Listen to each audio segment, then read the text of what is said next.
What's going on, Falcon fan? It's Kondo coming back at you with another video. So today we will talk about the keys. It's hate week. We know what that means. We're playing those Ain'ts this weekend in the Mercedes-Benz Stadium. Hey, this is the start of the divisional games. These games count more than others. Of course, yeah, we lost to two AFC opponents. We won against the NFC opponent. Now it's time to go in the division. If the Atlanta Falcons own the division, it's simply put, the Atlanta Falcons will be in the playoffs. We know that's the key. Still got a lot of things to work out from a operation standpoint, especially on the offensive side of the ball. So there's a lot of things Atlanta Falcons got to look forward to try to get their self back, where they need to be. But when we're talking about this week, it's all about the Ain'ts. We got to get these guys in.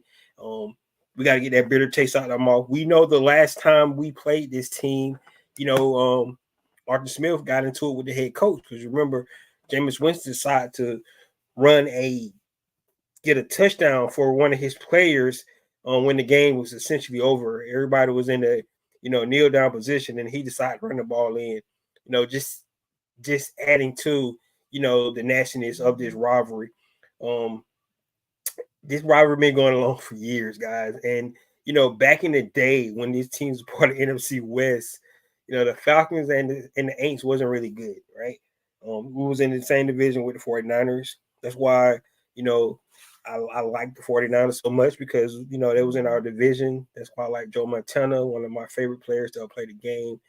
Of course, we had the Rams in that division as well. But, it was always the Aints and the Falcons that was going at it. And then, when Drew Brees got there, Matt Ryan got there, it went back and forth. The Aints actually started to gain, start to win a little bit on that Falcons. But this rivalry can't be as close as it is. It's kind of love-hate relationship between us. But I hate the Saints, man. I'm not going to root for them. I love the fact that when we talk about the Saints were looking so good through the first 2 weeks, everybody was bragging about them. They look the best team in the NFL, and then they come out and put up 12 points at home. I loved it. I really did. So it made my week, even though that we lost against the Kansas City Chiefs. To see the Aints put up only 12 points when everybody was, riding the bandwagon saying how hot they was as a team, right? And we got to come in this week and we got to shut them up. It's just that simple. That's what we got to do. And I hope we can get it done.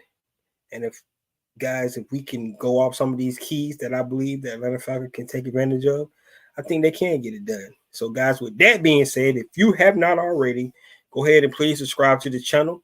Please hit that notification bell so you know I drop another video. Please hit the like button so I know you guys are here to talk about. Then please share my video throughout the YouTube universe so more people can come in here and talk about. That's right, these Atlanta Falcons. So the first thing we're getting, guys, this is the injury report. Unfortunately, all everybody said is that the lead is 100% injury risk. At some point in time, some players are going to get hurt, whether they're going to be out for a long period of time, be out for a short period of time. We just don't know. With that being said, Drew Dahlman was put on the IR, scheduled to return, so he won't be out for the season with that high ankle sprain. Caleb McGarrett, this is day to day. It determines if he's going to be out there to see what he can actually do this week. More than likely, I think he'll probably be back, if all possible, probably that Carolina game since we got a short week. We played the Aints, then 5 days later we played the Bucs. So more than likely, Caleb McGarrett won't play in those next 2 games. But I like Storm Norman coming in, being the guy for us. I think he's not as good as a run blocker as Caleb McGarrett, but he is I think in my opinion, a little better pass blocker. So maybe that might help us, especially going up against those Aints. We know John Cameron like to come around that side and try to sack our quarterback. So it's going to be, really, critical for us to be able to pass block this week. Ryan Newsel coming in at center. He had 3 starts last year, when Drew Dalman was out, so he does have some starts under his belt. I think he came in, played decent with Kirk Cousins. Kirk Cousins mentioned that, just getting the rhythm down because he's a left-handed player. So I didn't know that till just today. Actually, that was interesting to know that he was left-handed, different spin on the ball when he's doing it in the shotgun and things like that. But once they get the rhythm down, I think it's going to be okay. So those are, could be significant factors on our team to lose 2 of our starting offensive linemen. I think it did affect us in the game on Sunday once our 2 starters went out. You saw that the Chiefs started to do more pressures, and it's a copycat league, so the Ain'ts going to try to take advantage of that. So we'll just have to see what we know about the injury history of those guys and see what we can be able to do. In that putting Drew Dalman on the IR, they signed an offensive tackle back, an old friend of ours that's already had been here for a while, and Wilkerson. So we'll see, what kind of he's going to be able to bring to the team. They also brought Matt Hennessy back on the practice squad as well. So, adding to that depth in that room is going to be key, and we got to be able to block it up, man. We got to be able to do the things we want to do on offense, and the line is the key to that. I thought they did a really good job on Chris Jones throughout the game, but when they start to bring that pressure, I think it affected us a little bit, and that's something that we definitely gonna have to look at this week to make sure that we don't get caught up in none of those shenanigans when we're talking about pressure. So, guys, that's the injury report for our Atlanta Falcons. Like everybody else, we're going to be good to go, except for our offensive lineman, like I said, which is key. But we'll see how it turns out moving forward for the rest of the week. We'll see if Caleb McGarry can go or if they're going to sit him out like I assume they will, even though he was listed day to day. All right, next thing we're going to do, we're going to talk about our offensive keys. And it's, guys, it's right now, it's to the point where we're getting to it's going to be the 4th game of the season, and our offense is still not where we want it to be. It's just not. And it's just, we just got to figure it out. It still seemed like the team is trying to figure out, the quarterback trying to get his chemistry with the skill players. You see glimpses. You see the last play, the last drive in the Eagles game, and then the first drive in the Kansas City game. Both of those look real clean. Look like they're starting to get it and put together. But then you have these lulls and things like that, and we just can't get the job done. So it seems like when teams make adjustments to us, we're not figuring it out, and we have those lulls in the middle of the game, which is really hurting us from an offensive standpoint. So when we look at offensive keys for the Atlanta Falcons against the Ain'ts this week, we got to be able to run the ball. I think the run the ball is going to be the key for everything. The Kansas City Chiefs was able to stem our run a little bit, which has hurt us. We got to be able to run the ball. We got 2 dynamic backs. We got to be able to establish the run like we did in the Eagles game. If we're able to do that, I think it'll bode well for us in this game against the Ain'ts. So we got to be able to run the football. Just simple as that. My second key is definitely going to be 3rd down. Once again, guys, if I would tell you that the Atlanta Falcons is 6 for 27 on 3rd down this season, you would say, how do we have 1 win on the season? But that's what it is. It's 6 for 27. The Atlanta Falcons is struggling on 3rd down, and they're like 1 for 3 on 4th down. So it's the situational football, which is really how you win and lose games. And right now, this is where the Falcons is failing from an offensive standpoint. And it's 3rd down, situational football, and that's where we're not getting. So it is key that the Atlanta Falcons this week can stay on schedule. And I mean on schedule on 1st and 2nd down, get in 3rd and shorts, get in manageable 3rd down so you can start convert some of these 3rds down. It's not like it's a consistent thing is what's happening. That's why it's kind of hard to figure out. It's penalties. It's like I said, 2nd down not going how you wanted to go.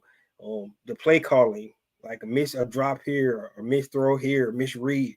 just all kind of stuff. But whatever it is, when it comes to third down, Atlanta Falcons are not executing like they should, and they're not doing it at a high enough clip for the Atlanta Falcons to win these games. And this is where, if you ask me, this is where the Atlanta Falcons is losing the game. And it's in these situations, third down, um, and being able to stay on schedule in this game. If they able to do this, Atlanta Falcons could easily be 3-0, and that's where we're hurting right now. 6 for 27 is not going to get it done, and that's the problem for our Atlanta Falcons. So far it's third down. We got to be able to do better on third down. It's the same key as last week, and until the Atlanta Falcons fix it out, we're going to have to keep harping on third down. This is crucial for us. And you listen to Kurt today, like I said, it's not just one thing that they can just go out and say, if we do this, we're going to be able to fix that. It's multiple things that's happening, and until they be able to get that down to the track down to figure out how to do it. I mean, it could be the new offensive coordinator trying to figure out what right place to call on third down, but we got to figure it out. It's a huge blow for this team, and in my opinion, the short yardage and third downs are what's killing the Atlanta Falcons. So that's got to be key this week against the Ain'ts. If we can do that, I think the Atlanta Falcons can be successful. What's going on, EQ? He says we're losing time possession for sure. When is Nate Landman coming back? Yeah, the time possession is and that's the time possession is directly correlated or correlation to the third downs, because we can't stay on the football field. That's the reason why we're losing time possession. We can't stay on the football field. It's just not working for us right now. Until the Atlanta Falcons figure that out, it's going to be really, really sketchy. Hopefully they can figure it out this week. It's of the utmost importance because we're playing the Ain'ts, man. We can't let them come in our house and put their foot up on our couch, go on our refrigerator, drink our coffee, drink our sodas and everything like that. We can't just let them come in our house and do what they want to do. So we got to be able to represent. I know the fans going to be loud. When I say Ain'ts week, we don't even have to say nothing. We know we're going to be there. We know we're going to come out and be loud and ready to roll. So it's nothing need to be said about this week. We playing the Ain'ts. So, but those are my only keys for offense this week, because if we can do those two things on offense, guys, we win this game. We'll win this game. Got to be able to run the ball, and we got to be more efficient on third down. Right now, the Atlanta Falcons 25% on third down. That's nowhere near what it need to be. The national, average for the league is about 46%. That's where you want to try to be around that. If you're at that range, you're pretty much good. But 25% is almost damn near last, if not last. And I'm not sure what we are ranked, but I'm pretty sure that's really close to being last. All right, so we got to be able to clean that up. Let's go to the defensive keys. Defensive keys, guys. And everybody want to say that the defense is playing well, which it is. I mean, you're not going to really try to bash too much on the defense, because the reason the Atlanta Falcons is really in these games because how well the defense is playing with the bend don't break mentality. But what's really hurting our defense is the run game. We cannot get off the field, because they hold the ball, and EQ just talked about the time possession, but they're running the ball on us.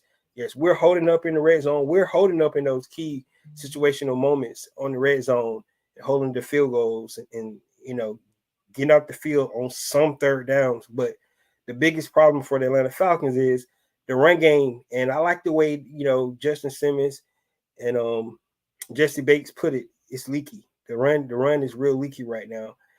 You would have thought that our front seven was a little bit more stout in the run game, and that's not what we're seeing right now. They're gashing us for rushing yards, and it's just killing the time possession. It's not killing us in points per se, but defense are out there a lot. And of course, that goes with the offense not being able to stay on the field, but at the same time, defense. When you look at the plays that the Kansas City Chiefs ran, they ran multiple double-digit drives on us the other night, and that's just not good. Defense out there getting tired, can't get off the field, and they got to start being able to get off the field. So that's my first key on defense is be able to stop the run. My next key is if you look at the Ain'ts over the first 2 weeks, they was really explosive. They got explosive plays, so we need to eliminate the explosives. If we ever able to eliminate the explosive, you want to make a team like the Ain'ts drive the ball like the Chiefs, like you make the Chiefs do. Hopefully they get a mistake or get out the field on third down, but we cannot give up explosive plays. They do have some explosive players. Aaron Kamara, one of those guys you have to circle and make sure he don't wreck the game. Taysom Hill, always like a Achilles heel for us for some reason. I don't know how much they've been utilizing him, in his little run package that he been usually doing. But we'll see. But Taysom Hill is one of the guys that we really need to make sure that he does not hurt us as well. Adam Kamara, and then no explosive plays. That's the biggest thing. We cannot be giving up explosive plays to this New Orleans Ain'ts offense. And then last but not least, we finally get a quarterback. That does not run all around the field and, that's going to be in the pocket so we know where to find him. So we got to be able to put pressure on Derek Carr. One of the things that's really interesting, the Atlanta Falcons looking like a top 10 defense right now, the fact that we're last in sacks. And you would thought, we'd be able to rectify that with the addition of Matt Judon. But the fact of the matter is, the Falcons are not producing enough pressures, not getting enough sacks on the quarterback like we want. Now, like I said, we did play 3 mobile quarterbacks to start the season. Fields, Hurts, and Mahomes. It's really hard to get those guys on the ground. But this week, we should have more success, hopefully. Derek Carr is a guy not going to move around a whole lot. He should be somewhere you can find him, and we can really get him out his rhythm. Right now, he's been playing in a really good rhythm. If you look at, going especially the first two weeks of the season, the Philadelphia Eagles are able to really, shut them guys down at home. But we got to be able to do the same. So, being able to get out Derek Carr, put pressure on him, is of utmost importance for us this week. And if the Atlanta Falcons do that on defense, they'll be successful. Let's go to our last key, and that's special teams key. For us this week, special teams, you guys know my first key always is field position. We got to be able to make sure we manage the field position. I love the way Marquise Williams always put it. The returns are always the first play on offense, and then the kicks is that first play on defense, right? Can you get them pinned deep? Can you create a negative play on defense? So it's the extension of both phases of the ball, offense and defense. So field position is always going to be key. I think from the kicking and the return game standpoint, I think we need to continue doing what we've been doing. I like Younghoe Koo so far. It's been locked in. I like Avery Williams almost had a boo-boo. Make sure you hold on to that rock, man. But special teams is always could be momentum shift for us. So we got to be able to do what we can do in special teams. So guys, real quick, there you have it. Those are my keys for this week. I'm excited. I'm definitely ready to see you guys in the stadium on Sunday to be able to get this thing done. Quick recap of the keys from the offensive standpoint. We need to be able to run the ball. No secret there. We need to get our backs back going. I love the way we look in the first half of the Steelers in the game against the Philadelphia Eagles, and then we just got to be able to get the running game going. It correlates everything after that, the play action, the ball fakes, everything. All that is predicated off being able to run the football. And then we got to be able to stay on schedule on third downs. If we can't stay on schedule on third downs, the Atlanta Falcons is atrocious right now. If you look at the percentages on third down, and the further and further you go in the season, right now, that's why we're 1-2, because we can't be able to do the things we need to do on third down. So, and then defense, we got to be able to stop the run. Simple as that. Stop the run. Know explosive plays. Make them drive the field. If they're going to score points, got to make them earn it. And then last but not least, let's see, can we finally get pressure on the quarterback? We got a quarterback that's not as mobile as the 3 we played in the first 3 weeks of the season. So we got to be able to see, can we start generating. Right now, Atlanta Falcons are last in sacks with another team, which is just bad. So we got to be able to pick up our sacks.